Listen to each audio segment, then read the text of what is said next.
Απολογούμε, όχι γιατί έτσι νιώθω πως δικαιολογούμε, μα νιώθω πως όλοι έτσι θα έπρεπε να λειτουργούμε. Απολογούμε για τις φορές που θέλα να ηγούμε, φταίει που έμαθα μόνος να ζω, να μην καθοδηγούμε. Απολογούμε, μετανιώνω μόνο για τις στιγμές που έφερα πόνο. Σε σένα μιλώ ποτέ σαν τα μόνο θολώνω και προσπαθώ τα λάθη μου να διορθώνω. Στο τον εαυτό μου μάτια χωρίς λόγο να θωώνω. Απολογούμε, ποτέ πια να το άφηνα στη μέση, κι αν παίρνω θέση λέω το σωστό και όχι ότι μου αρέσει. Μες στη ζωή βρήκα κάτι που δεν μου έδωσε μια σχέση, τη μουσική που έχω επιλέξει να έχω συνθέσει. Απολογούμε στον ίδιο μου τον εαυτό που επιτρέπω, σαν χάρη των ανθρώπων τα μάτια αγάπη να βλέπω και να τρέφω συναισθήματα χωρίς ανταπόκριση, αφού ό,τι νιώθω νιώθουν οι άλλοι με μεγάλη απόκληση.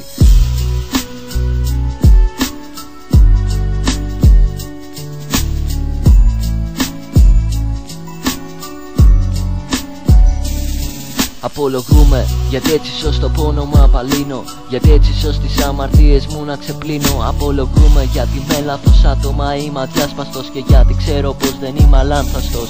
Απολογούμε γιατί έτσι σως το πόνο μου απαλύνω, γιατί έτσι σως τις αμαρτίες μου να ξεπλύνω. Απολογούμε γιατί με λάθος άτομα είμαι αδιάσπαστος και γιατί ξέρω πως δεν είμαι αλάνθαστος.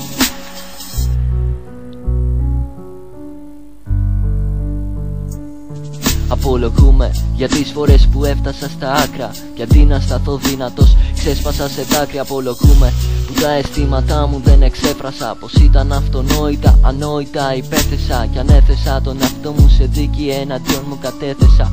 Τα όπλα μου ποτέ δεν παρέδωσα, το γόρδιο δεσμό δεν έκοψα, έμεσα τον έλυσα και την επόμενη στιγμή για σένα τον έδεσα. Απολογούμε, δεν χρειάζεται να με συγχωρήσεις, αν μ' αντικρίσεις μη φέρεις αμέσως αντιρρήσεις. Απολογούμε, απλά να σου δώσω μια υπενθύμηση, ακόμα κι αν δεν με έχεις σε μεγάλη εκτίμηση. Αν με βλάψεις ως τώρα δεν θα ζητήσω εκδίκηση, κι αν νιώθεις έστω κάτι από ό,τι λέω νιώθω συγκίνηση.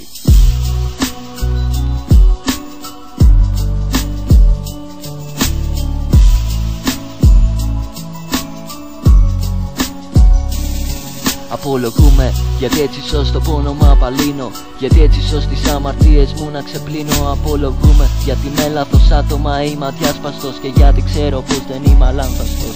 Απολογούμε γιατί έτσι σως το πόνο μου απαλύνω, γιατί έτσι σως τις αμαρτίες μου να ξεπλύνω. Απολογούμε γιατί με λάθος άτομα είμαι αδιάσπαστος και γιατί ξέρω πως δεν είμαι αλάνθαστος.